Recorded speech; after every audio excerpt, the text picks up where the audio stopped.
Paano magsimula ng ID printing services ng walang puhunan? Kung ikaw ay interesado sa paano nga ba mag-print ng ID o gusto mo tong negosyo at wala kang gustong ilabas na puhunan, pues panoorin mo tong video na to. Tiyak, pagkatapos nito ay malalaman mo na ganito lang pala magsimula. Magpapakilala muna ako. Ako nga pala si Chris, 6 na taon na sa industriya ng sales, sa ID printer, at may 4 na taon nang sumusubok magnegosyo. Ngayon, ito muna ang kwento. Ang alam ko dati sa negosyo ay kailangan mo ng puhunan para makapagsimula ka. 2019, gusto ko nang magnegosyo. Ang problema nga lang ay hindi ko alam kung paano nga ba. Kaya naman, nag-search ako kung paano nga ba magsimulang magnegosyo. Ang alam ko ay kailangan ng malaking puhunan.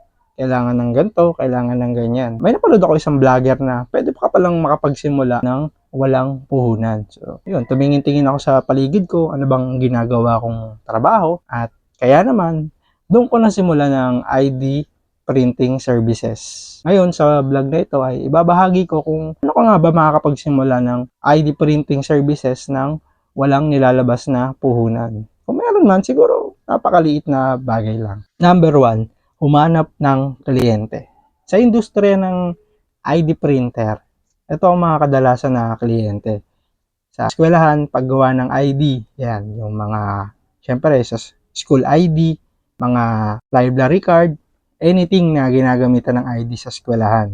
Pwede rin sa mga empleyado, or pwede rin sa mga kumpanya. Usually, yan, yung mga employees ID. Pangatlo, yung mga asosasyon at kooperatiba. Yan, yung mga may membership na card na ginagamit. O yan.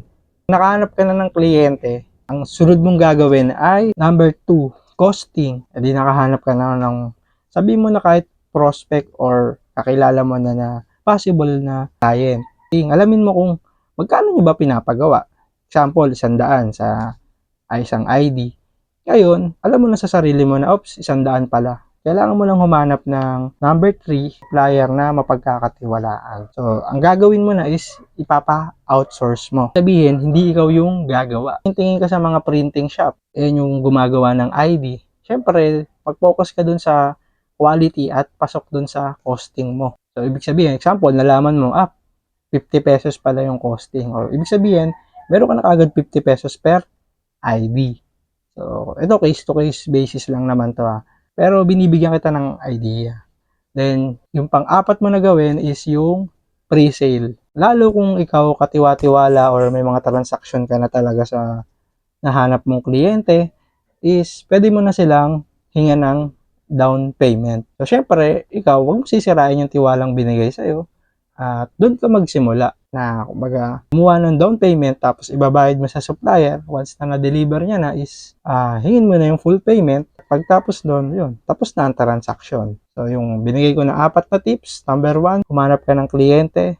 Pangalawa, mag-costing ka. Pangatlo, humanap ng mapagkakatiwalaan na supplier. At pang-4, pre-sale. Ang 4 na yan ay kasi sa aking karanasan na pwede pala tayo makapagnegosyo nang walang nilalabas na puhunan. Actually, yung aplikasyon na yan ay hindi lang din naman sa ID. Bakit ko nga ba ginagawa to? Ako naniniwala ako na pwede tayo magnegosyo na walang nilalabas na ganung kalaking puhunan. At dapat ay subukan natin na mapababa yung risk. Kasi ang kalaban natin dito yung opportunity na nawawala. Diba? Pwede pala tayo makapagsimula. Kaya naman kung naghahanap ka ng supplier na mapagkakatiwalaan. Siyempre, ayan, lalayo pa ba tayo? Ayan, i-message mo na ako sa page ko. Ayan, yung print on card, lalagay ko rito. Ayan, pinapost ko doon yung mga sample na nagawa na natin sa mga kumpanya, sa mga organization. Hindi kitang matulungan doon sa pagpiprint ng mga ID. At kung interesado ka rin sa industriya ng ID printer, meron din akong community, ako ang admin yan. Ayan, ilalagay ko na lang dyan. Ako naniniwala ako na sa pagnenegosyo, may risk talaga yan. Kaya naman ako, tinutulungan kita na kahit papano ay makasimulan mo na. Baga, ang pagnenegosyo ay up and down. Hindi laging nasa taas ka, hindi laging naman nasa baba ka. Kaya yung binibigay ko na opportunity is, subukan mo na. Ang kailangan mo lang is yung oras at panahon. At bago matapos tong video na to, gusto ko lang magpaalala na i-appreciate lang natin yung mga bagay na meron tayo at matuto tayong magpasalamat. Lamang!